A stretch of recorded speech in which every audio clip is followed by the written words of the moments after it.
Industrial revolution, खुशहाली या बर्बादी? क्या आप जानते हैं कि बर्तानिया में कभी ऐसा वक्त था जब मशीनें नहीं थी? हर काम हाथों से होता था और लोग अपनी छोटी दुकानों या खेतों में काम करते थे। मगर फिर एक ऐसी इजाद आई जिसने सब कुछ बदल कर रख दिया। किसान अपने खेत छोड़कर कारखानों की तरफ क्यों भागने लगे? स्टीम इंजन सिर्फ एक मशीन थी या एक ऐसा हथियार जिसने बर्तानिया को दुनिया की सबसे बड़ी ताकत बना दिया? बर्तानिया में इंडस्ट्रियल रेवोल्यूशन से पहले 1750 में मईशती और समाजी हालात बिल्कुल मुख्तलिफ थे।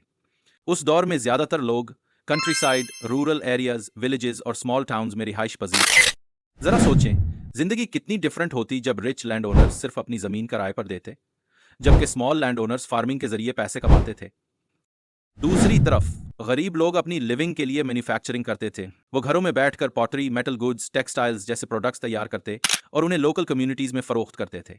ये भी एक क्रिएटिव और रिसोर्सफुल तरीका था रोजगार कमाने का।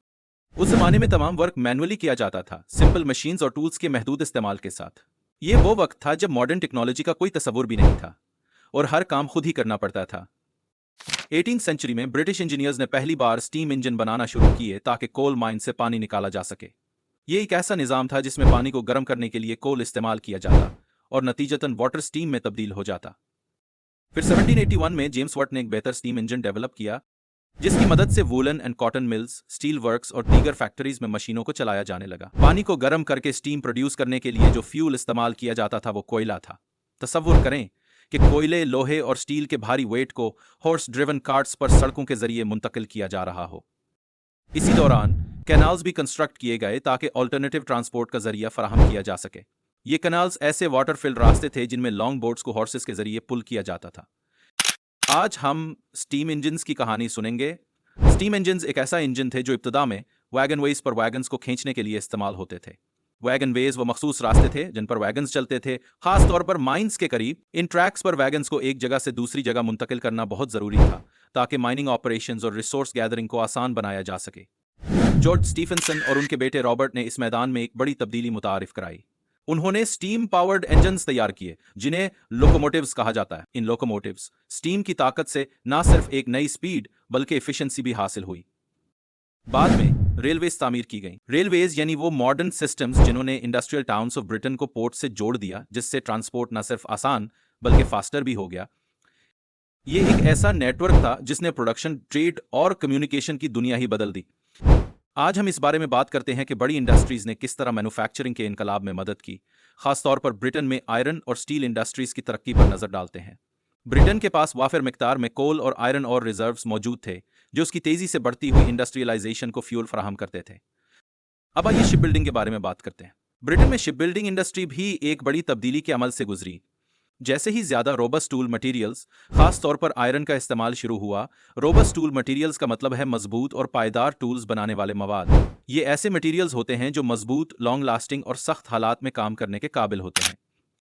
18वीं सदी में इंग्लैंड में इंडस्ट्री की तरक्की एक हैरत अंगेज दौर था जिसे डिस्कवरी और इन्वेंशन का जमाना कहा जाता है। ब्रिटेन रॉयल नेवी तेजी से मजबूत हो रही थी। बर्तानिया सी ट्रेड की एक तवील रिवायत मौजूद थी जो इंडस्ट्रियल रेवोल्यूशन के लिए निहायत अहम साबित हुई क्योंकि ये इंपोर्टिंग और exporting of goods and materials को आसान बनाती थी। इंपोर्ट वो अमल है जिसमें किसी मुल्क में बैरून मुल्क से प्रोडक्ट्स या सर्विसेज मंगवाई जाती हैं, जबकि एक्सपोर्ट वो अमल है जिसमें किसी मुल्क से प्रोडक्ट्स या सर्विसेज दूसरे ममालिक को भेजी जाती हैं। कभी गौर किया है कि उन्हीं ट्रेड रूट्स पर स्लेव ट्रेड भी जारी था? हाँ, वही रास्ते जिन पर ब्रिटेन के पोर्ट्स जैसे लिवरपूल और ब्रिस्टल तरक्की कर रहे थे, इन ह्यूमन स्लेव ट्रेड को भी सपोर्ट करते थे, जिसके जरिए अफ्रीका से गुलामों को ओवरसीज कॉलोनीज में भेजा जाता था। एक दिलचस्प पहलू यह है कि स्लेव ट्रेड ने प्लांटेशंस के लिए वर्कर्स फराहम किए, खास तौर पर शुगर, टोबैको और दीगर क्रॉप्स की काश्त के लिए। ये crops Britain colonial islands in the Caribbean में 17th to 70th सेंचुरी तक मौजूद थीं। इन द पास ज्यादातर अमीर अफराद जमीन के मालिक यानी लैंड ओनर्स होते थे, लेकिन अब एक नया ग्रुप वजूद में आ चुका था जो अपनी दौलत इंडस्ट्री, ट्रेड और शिपिंग से कमा रहा था। सिंस फैक्ट्रीज कुदरती वसाइल या दूसरे इलाकों से लाए गए रॉ मटेरियल्स पर इन्हसार करती थीं, इसीलिए फैक्ट्रीज वहां बनाई जाती थीं जहां ये कुदरती वसाइल दस्तयाब होते, या फिर नियर द पोर्ट्स जहां से ग्लोबल ट्रेड के लिए रॉ मटेरियल्स भेजे जाते थे। फैक्ट्री वर्कर्स को सहूलत फराहम करने के लिए चीप हाउसेज यानी सस्ती रिहाइश गाहें तामीर की गईं ताकि वो आसानी से अपने काम पर पहुंच सकें। एग्रीकल्चर अब भी ब्रिटेन में एक अहम सलाहत थी। एग्रीकल्चर का मतलब है खेतों से पैदावार हासिल करना। जैसे हम अपने खेतों में फसलें उगाते हैं। एक बड़ी तादाद में लोग देहात से शहरों की तरफ मुंतकिल हो रहे थे ताकि इंडस्ट्रीज में काम कर सकें, क्योंकि वहां की वेजेस फार्मिंग या किसी और ट्रेड के मुकाबले में ज्यादा थी। यहाँ यह समझना जरूरी है कि रूरल का मतलब देहात और अर्बन का मतलब शहर होता है। बर्तानिया में इंडस्ट्रियल रेवोल्यूशन से पहले जिंदगी बिल्कुल मुख्तलिफ थी। ज्यादातर लोग देहातों और छोटे कस्बों में रहते थे, जहां रिच लैंड ओनर्स अपनी जमीन किराए पर देते थे, जबकि स्मॉल लैंड ओनर्स फार्मिंग या गरीब लोग घर बैठकर मैन्युफैक्चरिंग करते थे। तमाम काम सादा औजारों के साथ हाथ से किया जाता था और कोई जदीद टेक्नोलॉजी मौजूद नहीं थी। 19वीं सदी में स्टीम इंजन का आगाज हुआ, जिसने इंडस्ट्रीज में रेवोल्यूशन बर्पा कर दिया। जेम्स वाट की इंप्रूव स्टीम इंजन ने मिल्स और फैक्ट्रीज को चलाना शुरू किया। इंजीनियर्स ने कनाल्स और लोकोमोटिव्स के जरिए ट्रांसपोर्टेशन को एफिशिएंट बनाया। ब्रिटेन की आयरन और स्टील इंडस्ट्रीज, शिप बिल्डिंग और एग्रीकल्चर ने न्यू अपॉर्चुनिटीज पैदा की। साथ ही साथ रॉयल नेवी और स्लेव ट्रेड जैसे इश्यूज ने ट्रेड रूट्स पर फायदे और जुल्म दोनों को जन्म दिया। ये सब तब्दीलियां इकोनॉमिक और सोशल स्ट्रक्चर्स में नए दौर का आगाज थीं। 1750 में सनती इंकलाब इंग्लैंड में शुरू हुआ। 1781 जेम्स वॉट ने एक स्टीम इंजन तैयार किया। आइए अब हम एक जायजा लेते हैं। क्वेश्चन 1, इब्तिदाई स्टीम इंजन्स किस चीज से चलते थे? Answer option A steam. Question 2, James Watt किस चीज में बेहतरी लाए? Answer option C engine.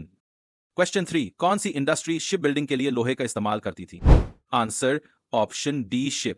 अगर आपके करीब कोई स्कूल नहीं है या जो पढ़ते हैं वो मुकम्मल तौर पर समझ नहीं आता या किसी वजह से क्लासेस मिस हो रही हैं, तो पॉकेट स्कूल उर्दू आपके लिए है। हमारे साथ सीखें और अपने फ्रेंड्स और फैमिली के साथ ये वीडियोस शेयर करें ताकि हर बच्चे तक तालीम पहुंच सके और कोई भी बच्चा तालीम से महरूम न रहे। अगर आपके जहन में कोई सवाल है तो कमेंट्स में ज़रूर पूछें, और अगर आप किसी और टॉपिक पर वीडियो देखना चाहते हैं तो हमें कमेंट्स में बताएं। हमारे चैनल पॉकेट स्कूल उर्दू को सब्सक्राइब करें ताकि आप हमारी नई आने वाली वीडियोस से अपडेटेड रह सकें। नेक्स्ट टाइम मिलेंगे एक और दिलचस्प टॉपिक के साथ। तब तक के लिए take care and good bye.